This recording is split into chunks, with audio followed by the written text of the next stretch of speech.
Ô Sakamoto, e hoje saiu o Atlas Intel, que coloca a aprovação do presidente Lula em baixa, mas mesmo assim o coloca como favorito para 2026, né? A desaprovação dele cresceu 2,5 pontos percentuais, segundo a Atlas Intel, foi de 47,3 para 49,8.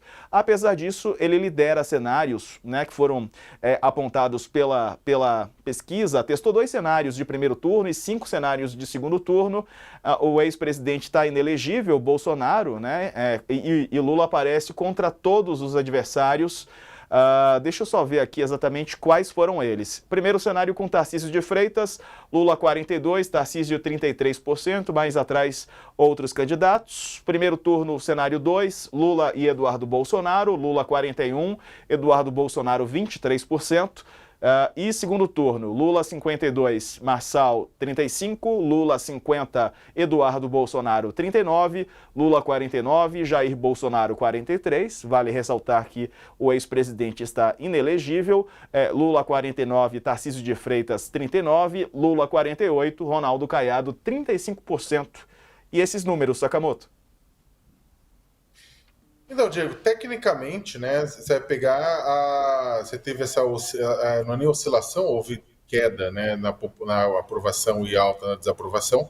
Apesar disso, tanto a aprovação quanto a desaprovação, considerando a, a, a, a margem de erro de 2 pontos, né, o Lula está lá empatado, né, está naquela situação de empate entre os dois, né?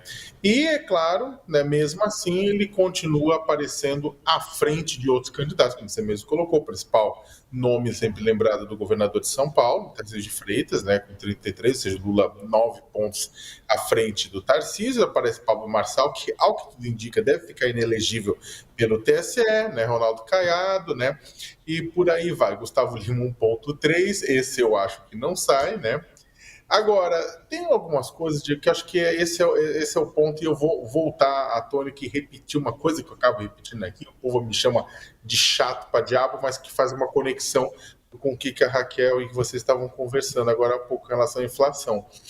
Esses cenários agora que a gente vê da aprovação do Lula, eles servem mais para calibrar o governo que está o governo e a oposição, é claro, que estão mirando já 2026, né? Daqui a próxima eleição já é a eleição presidencial. Então isso serve para calibrar. O Lula fez os 2 primeiros anos de governo sob aquele lema União e Reconstrução.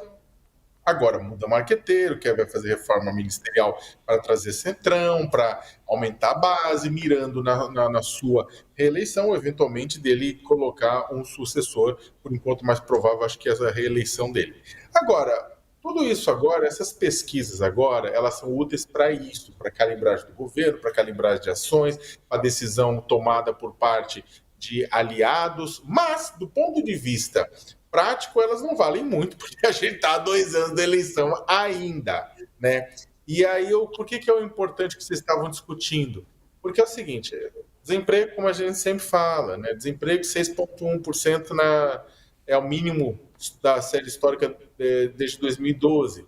O PIB deve subir 13,5%, a renda subiu, a desigualdade caiu, né? Os cálculos mostram que a desigualdade caiu também, só que a inflação está acima da meta, até aí a inflação acima da meta, mas o que preocupa mais o governo, o que me preocupa mais como cidadão, né, é que alimentação e bebidas, por exemplo, na inflação de novembro, enquanto a inflação, o índice geral foi 0,52, a alimentação e bebidas foi 1,18. Você está com aquela parte que pega a classes trabalhadoras pesando mais do que no restante da inflação do restante da sociedade. Gasolina pesou ao longo de 2024, ninguém nega isso, tem a influência do dólar, tem isso.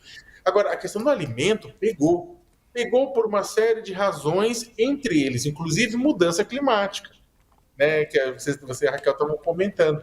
E isso que é o interessante, porque é o seguinte, 2 pontos. Primeiro, se o feijão, arroz, a picanha e a cerveja chegarem acessíveis em 2026, chegarem bem, significa que o poder de compra dos trabalhadores vai estar bom, ou seja, melhora a renda, melhora a economia, aumenta o emprego, a inflação cai, ou se os preços caem, e aí tem aquela sensação de melhora generalizada, beleza, Lula eleito. Caso contrário, ele vai ter problema. E aí que está esse ponto que eu acho que é fundamental, né?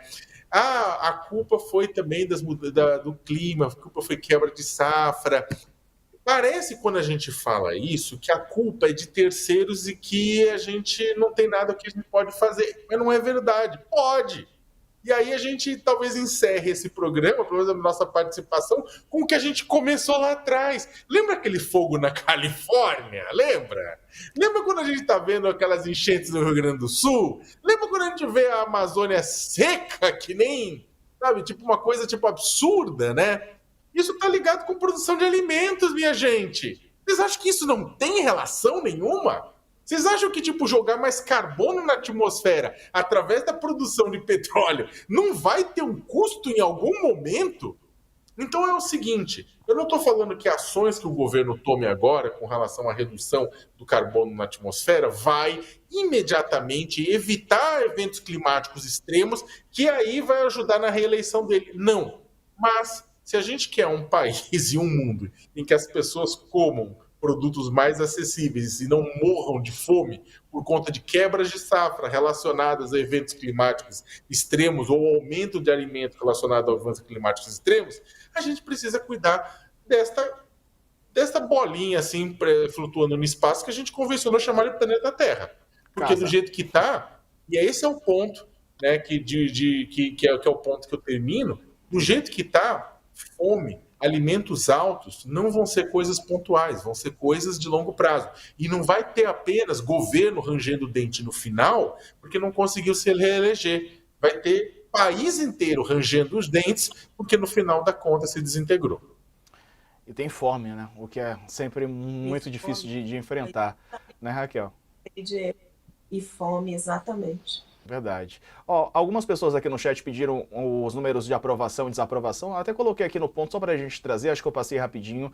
Então é o seguinte: desaprovação de Lula 49,8, eram 47,3 em novembro, aprovam 47,8, portanto. E a avaliação do governo, ruim ou péssimo para 44,6, ótimo ou bom para 40, regular para 13,3. E aqui são já os cenários que a gente mencionou, né, de primeiro turno, contra Tarcísio de Freitas, contra Eduardo Bolsonaro e os outros cenários de segundo turno, que mesmo com a desaprovação em alta, o presidente Lula venceria, segundo a Atlas Intel.